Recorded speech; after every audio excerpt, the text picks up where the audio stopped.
Distanciamento social. A pandemia é uma realidade inquestionável. E esse vídeo não é uma negação da realidade. Esse vídeo é um complicador de todas as coisas, uma vez que parto do princípio que a ideia de quarentena e confinamento são medidas utópicas na vã tentativa de refrear o vírus. Nós vivemos em sociedade, mas não participamos de todos os segmentos sociais que nela se estabelecem. Somos naturalmente estratificados e convergimos e nos distanciamos em diversos aspectos: renda, raça, gênero, funções. Então é comum termos uma egocêntrica cegueira de achar que aquilo que você considera moral seja eticamente aplicado a todos. É comum que o ciclista se ache moralmente superior ao motorista.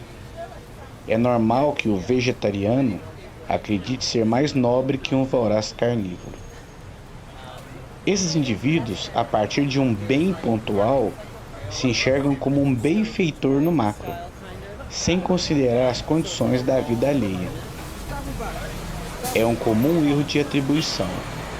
Quando eu faço algo que considero bem, é porque eu sou uma pessoa boa, benevolente e dotada de todas as virtudes possíveis.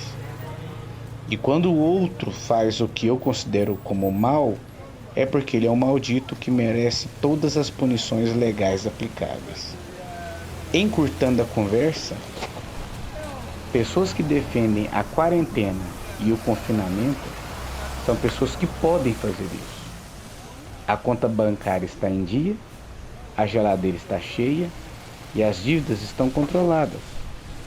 Agora, se em qualquer desses aspectos o indivíduo não se garante, considera que a longo prazo isso será um problema, acredite, ele vai furar qualquer decreto ou lei acima de todos nós para garantir a sua subsistência. Dizem meus amigos marxistas que o isolamento social existe há séculos. Nesse aspecto, eles estão certos. Ora bolas, o que foi decretado agora é um distanciamento físico. A burguesia, em relação ao coronavírus, está muito bem equilibrada, consumindo seus deliveries e festas particulares, enquanto a pobreza, aquela que devido à falta de saneamento básico tem dificuldades até para lavar as próprias mãos, essa está com problemas. A vida segue mesmo com o coronavírus, e o que para alguns o lazer são atividades como hipismo, passeios de iate e sítios reservados, para o pobre o entretenimento se resume a cervejadas nas casas de parentes, baile funks e aglomerados de pessoas em todos os lugares. A gente sabe, na pobreza tem muita gente, nas favelas, nos conjuntos habitacionais, nas periferias, nas escolas, em todos os lugares. As casas dos pobres, por vezes, não têm sequer portão. A rua e a frente das respectivas casas são uma coisa só. Em países como Peru e Índia, até mesmo o Brasil, o mercado é onde se obtém comida. Agora, onde também as pessoas se contaminam. Então pergunto, quando você fala em distanciamento social, você está falando do que exatamente? Ou melhor, para quem? A pobreza ela tem um grau de tolerância. O vendedor de cocos tem um limite para suportar praias vazias, assim como o professor de ginástica tem um teto para suportar os custos do seu estabelecimento, uma vez que o dinheiro não entra. Nesse ponto, entra uma das falsas dicotomias que se implantou nos dias atuais, que é colocar o valor da vida em confronto com a recessão econômica que impera sobre todos nós.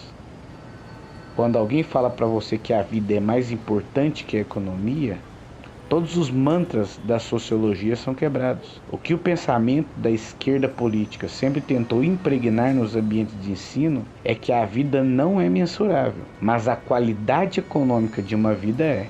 Se não fosse assim, não proporiam revoluções, nem igualdade de classes e sequer argumentariam que o aborto é necessário por questões de pobreza. O coronavírus é mais um dos inúmeros riscos que o trabalhador comum corre todos os dias na sua vida, seja nos telhados, nos esgotos, nas câmaras frias, nas caldeiras, em lugares insalubres. O que o trabalhador comum quer é que no final do dia ele possa levar o sustento para seus filhos, ter um pouco de lazer e um pouco de vida digna, para no futuro morrer com um pouco mais de dignidade. Quando o Estado e a política, por qualquer motivo, impede esse trabalhador de fazer isso, então não se trata de um problema, se trata de dois problemas. O coronavírus é uma pandemia elitista, pegou o pobre de calças curtas. E é justamente por isso que eu não gosto tanto da sociologia e nem da mídia. Porque o exercício da sociologia e do jornalismo são feitos por gente rica. E gente rica só conhece o pobre de ouvir falar, de longe. Então é muito sedutor nos confins dos apartamentos e lugares com ares condicionados, pelas redes sociais, palavras de conforto como fique em casa ou te amo de longe. Essas frases são expressadas pelas classes dominantes e reproduzidas pelas pessoas alienadas, pelo puritanismo hipócrita contumaz nos dias atuais. O te amo de longe é fruto do comodismo atual, é fruto da falácia do amor próprio, é fruto da amizade via redes sociais, sexo virtual, amor incontestável pelos animais, amor pelos rinocerontes, tudo convergente desse mundo egocêntrico que alimentamos, onde é muito fácil expressar o amor para aquilo que é de longe e muito difícil amar aquilo que está perto, colado em você. Agora, o fique em casa é uma hipocrisia desgraçada de uma parte da sociedade que não enxerga que para muitos isso não é uma opção. As pessoas não sobrevivem ficando em casa, a casa do pobre não isola ninguém de nada, nunca fez isso para com a violência, imagine para com o vírus. E nesse cenário dantesco, o Estado faz o pior. Decreta, pune, violenta e cerceia todo tipo de liberdade que um cidadão precisa ter. Pior que isso. Os políticos tentam angariar votos, roubam nosso dinheiro, nos obrigam a pagar impostos, mesmo com pagos recursos para tal. A política nunca desperdiça uma crise. E como nós temos duas certezas na vida, a morte e os impostos, me pergunto se a política mundial quer salvar os corpos ou os pagadores de impostos. Tem diferença. Destruir empresas e empregos, obrigar todo mundo a ficar trancado em casa e proibir as pessoas de se aproximarem nunca foi cura para vírus em nenhum lugar e em nenhum momento da história do mundo. Você não está salvo, você não tem garantias de que vai estar vivo amanhã, com ou sem confinamento. Se você olhar as tentativas dos governos mundiais de conter a pandemia, se você olhar para todos os anos de gordos impostos que o povo europeu sempre pagou, acreditando que na hora H iria poder contar com a razão do Estado existir, então nós temos que dar o braço a torcer. Gerard Depardieu estava certo. Se você olha para os números dos mortos, eu repito, você não tem garantias. Dizem as más línguas que a OMS é boa em tempos normais e saudáveis. E só. Eu tenho meus motivos para concordar. Tudo isso nos remete ao indivíduo. Se você abre a mão da sua liberdade acreditando que um governo vai cuidar da sua saúde, saiba que você ficará sem liberdade e sem saúde. E é claro, a liberdade que eu defendo não é essa estupidez de usar drogas e matar crianças que não nasceram ainda. Eu falo da liberdade de viver plenamente, de se apresentar para o mundo na sua melhor forma. Esse padrão de comportamento aceitador da privação da liberdade, subserviente à classe política, é extremamente perigoso. Só os fracos se aprisionam atrás de paredes. Nós vivemos livres sobre o vento e nossa liberdade nos fortalece. A política tem um péssimo hábito de buscar poder, e se hoje eles decidem nos aprisionar dentro de nossas casas, não duvide, amanhã eles irão pressionar um pouco mais e logo adiante um pouco mais. E é por isso que eu não posso concordar com essa falácia burguesa do fique em casa. Como diria Racionais MC, playboy bom é chinês e australiano, fala feio, mora longe e não me chama de mano. Não tentem dizer pra mim o que é certo, o que eu devo fazer da minha vida, uma vez que eu não gozo das mesmas prerrogativas e possibilidades que outros possuem. Quero ser mais claro ainda. Eu sou adepto da ideia do mundo elitista. Meu sonho é que boa parte do mundo faça faculdade, tenha o emprego dos sonhos, uma vida boa e luxuosa. Eu não acho que a riqueza seja uma praga, eu acho que ela seja um norte. Só que a maioria das pessoas não vivem nesse mundo ainda. A maioria das pessoas tem que acordar muito cedo para ganhar muito pouco e administrar o pouco que ganham com muitas coisas. A relação empregado e empregador é muito mais promíscua e necessária do que insinua a vã filosofia marxista. E pessoas como eu e você, a maioria de todos nós, precisam trabalhar. Não dá para esperar decreto governamental e a sorte do vírus ir embora. Disseram para mim que meu trabalho não era essencial. Ora, para mim e para minha família, ele era absolutamente essencial. Não tem como negar o fato. Vivemos uma crise grave que a política fez questão de deixar mais grave ainda. Um belo dia você está na sua casa e começa a entrar lama para todos os lados. Um belo dia você elege um presidente e ele rouba sua poupança. Um belo dia você está feliz em Chernobyl e a sua cidade é evacuada.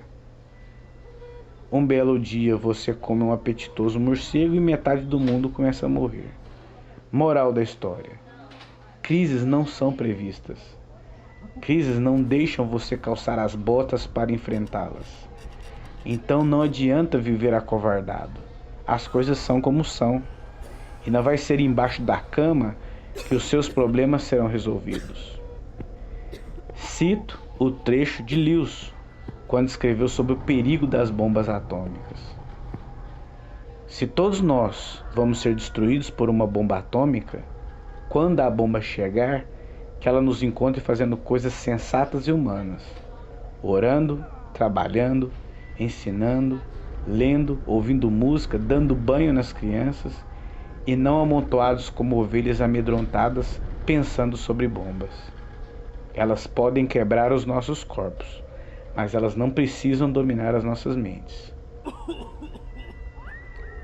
Na minha humilde opinião, que não tem relevância alguma, diga-se de passagem, por se tratar de uma pandemia, todos os especialistas recorreram a soluções biológicas, ignorando completamente fatores sociais e econômicos.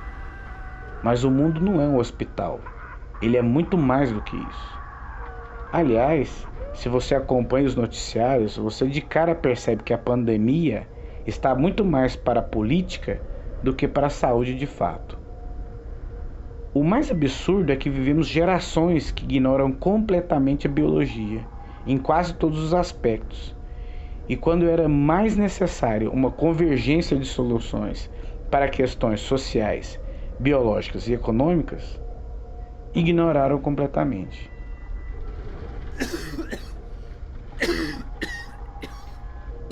Os poucos que tiveram maturidade para pensar fora do medo do contágio ainda pensaram em riscos psicológicos. Ou seja, primeiro é não morrer de Covid, depois não morrer de depressão ou suicídio, e só depois se leva em conta o empobrecimento dos indivíduos e todas as implicações que isso pode gerar. É por isso que vivemos um eterno distanciamento social, porque dentro da nossa realidade não temos um claro discernimento da realidade do outro. Se era um problema quando não dávamos esmola, imagine agora que não damos nem as mãos. Passar bem, fique em paz.